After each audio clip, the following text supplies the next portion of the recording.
So you need to replace a cartridge in your HP printer. Let's walk through the steps together. The first thing you want to do is turn the printer on, so press the power button. Align plain white paper by tapping a stack on a flat surface. Slide out the input tray. Load paper into the input tray until it stops. Slide the paper width guide inward until it stops at the edge of the paper. Do not push the guide in so tightly that it starts to bend the paper. Slide in the input tray. Open the cartridge access door. To do this, place your finger into the slot on the left side of the printer and then pull straight out. The carriage will then move to the left side of the printer.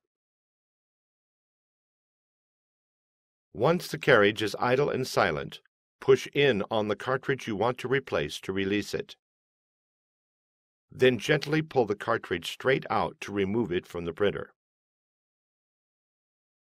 Now take the new cartridge out of its package.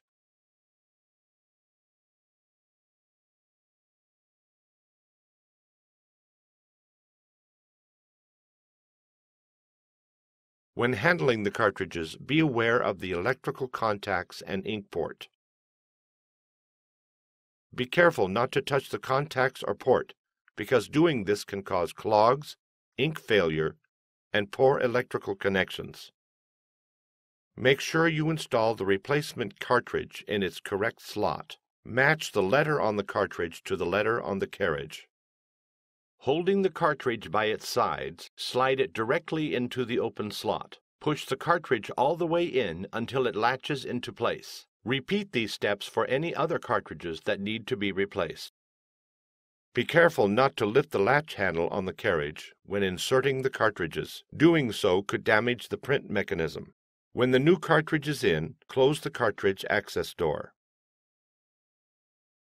The printer is now ready for regular use.